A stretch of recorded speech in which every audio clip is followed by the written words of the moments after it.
यीशु मसीह की जय हो, यीशु मसीह की जय हो, यीशु मसीह की जय हो, यीशु मसीह की जय हो। नर तन धार लिए परमेश्वर तेरी हो जय जयकार।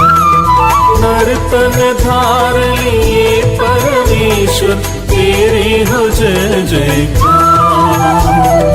तेरी हो जय जय, तेरी हो जय जय, तेरी हो जय जयकार।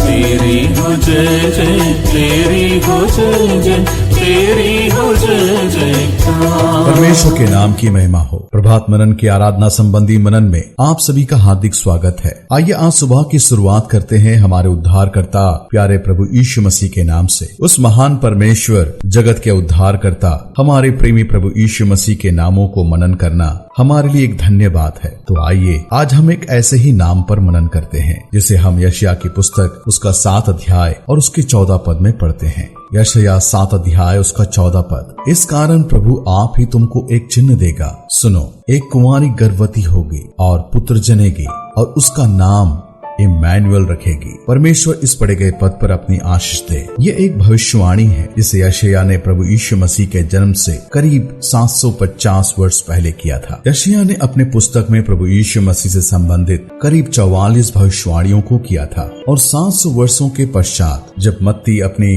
पुस्तक को लिखता है तो यशायाह के द्वारा बताए गए सभी भविष्यवाणियों को प्रभु यीशु मसीह में पूरी होते हुए दर्ज करता है। अर्थात जो बातें प्रभु के विषय में सैकड़ों वर्ष पहले कही गई थी वो सारी बातें मसीह यीशु में परिपूर्ण होती हैं। ये भविष्यवाणी जिसे हम यशायाह की पुस्तक 7 अध्याय और उसके 14 पद में पढ़ते हैं, तो आइए इसकी परिपूर्णता को हम मत्ती रचित सुसमाचार उसका 1 अध्याय और उसके 23 पद में देखते हैं। देखो, एक कुंवारी गर्भवती होगी और एक पुत्र जनेगी और उसका नाम इम्मैनुएल रखा जाएगा। इम्मैनुएल अर्थात परमेश्वर हमारे साथ है। वास्तव में ये एक नाम नहीं है परंतु एक शीर्षक है जो हमारे प्रभु यीशु मसीह को दिया गया था, क्योंकि प्रभु यीशु मसीह को कभी किसी ने इस नाम से नहीं बुलाया था, क्योंकि ये एक शीर्षक है जो 2 बड़ी सच्चाइयों को प्रकट करता है। हमारे प्रभु की पहचान को प्रकट करता है। पहली सच्चाई इम्मैनुएल अर्थात परमेश्वर हमारे साथ है। अर्थात पहली सच्चाई ये है यीशु मसीह परमेश्वर है, सृष्टिकर्ता परमेश्वर जिसने आकाश और पृथ्वी को बनाया। संसार में ऐसे कई लोग हैं जो सोचते हैं कि प्रभु यीशु मसीह एक मामूली सा इंसान था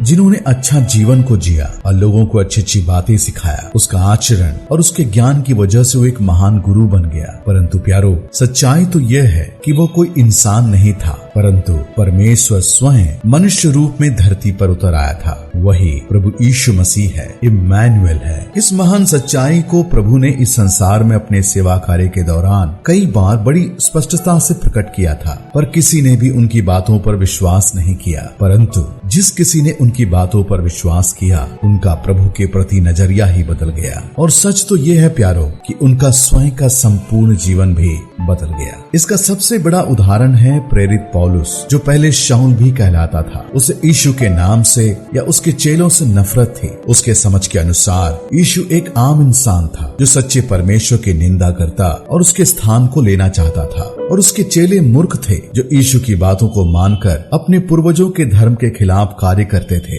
इसलिए शाऊल को ऐसा लगा कि उसे अपने धर्म को बचाने की जरूरत है, इसलिए यीशु के चेलों को सबक सिखाने की जरूरत है। शाऊल यीशु मसीह के अनुयायियों के खिलाफ कार्य करने लगा, उन्हें सताने और मारने लगा। परंतु एक दिन ऐसा आया जब उसका सामना मृतकों में से जी उठे प्रभु यीशु मसीह से हुई, जिसकी व्याख्या हम प्रेरितों के काम की पुस्तक उसके 9 अध्याय में पढ़ते हैं। उस दिन शाऊल को यह एहसास हुआ कि वो प्रभु यीशु मसीह के विषय में कितना गलत था। जिसे वो एक मामूली इंसान समझता था वो तो परमेश्वर निकला। जिस पल उसे यह एहसास हुआ कि वो कितना बड़ा मूर्ख है, वो मुंह के बल गिरकर प्रभु से कहता है, हे प्रभु, तू क्या चाहता है कि मैं करूं? अर्थात उसने अपने आप को यीशु के चरणों में समर्पित कर दिया और अब वो उसके बताए अनुसार चलने को तैयार था। यीशु को परमेश्वर के रूप में पहचानना उसकी जिंदगी को बदल कर रख दिया। और आगे हम जानते हैं कि परमेश्वर ने साउल से, जो बाद में पौलुस भी कहलाया, उसके जीवन में अपनी योजना को किस रीति से पूरा किया कि वो करोड़ों लोगों के लिए आशीष का कारण बन बन गया। यीशु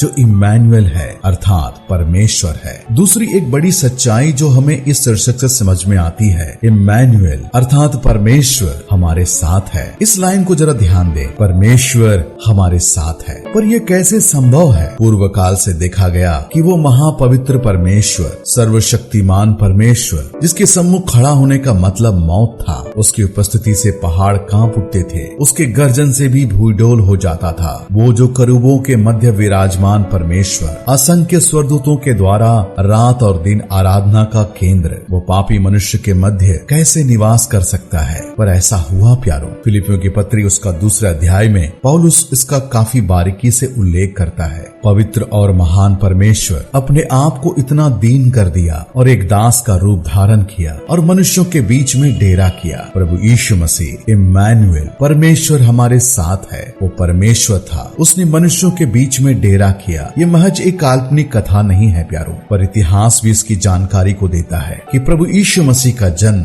इस धरती पर हुआ था। परमेश्वर जो हमारे लिए इस धरती पर आया, उसने हमें बचाने के लिए अपने आप को क्रूस पर मरने दिया, हमारे दंड को स्वयं उठा लिया, हमारे पापों की सजा उसे मिली, हमारे स्थान पर उसने मौत सही। परंतु तीसरे दिन जी उठने के द्वारा यह भी साबित हुआ कि वो महज एक आम मनुष्य नहीं था, परंतु परमेश्वर था। वो इम्मानुएल है, वो परमेश्वर है, वो हमारे साथ था और आज भी वो अपने लोगों के साथ है, उनकी अगुवाई करता है, उनकी रक्षा करता है, उनके जीवन को संभालता है। प्रभु यीशु मसीह जो इम्मानुएल है अर्थात वो परमेश्वर है और वो परमेश्वर हमारे साथ है। आइए इन्हीं विचारों को मनन करते हुए हम उस सृष्टिकर्ता परमेश्वर प्रभु यीशु मसीह के सम्मुख झुके, उसे दंडवत करे, उसकी आराधना करे, उसके नाम को सराहे, उसके नाम की जय जयकार करे। परमेश्वर के नाम की महिमा हो। आप सबको मेरा जय। अनादिश्वर अरूपी आत्मा आराधना के योग,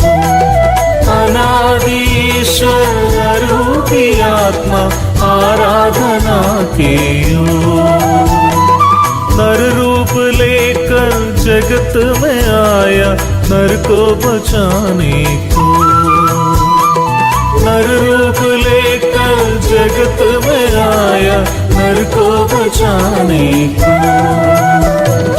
तेरी हो जय जय, तेरी हो जय जय, तेरी हो जय जयकार, तेरी हो जय जय, तेरी हो जय जय, तेरी हो जय जयकार।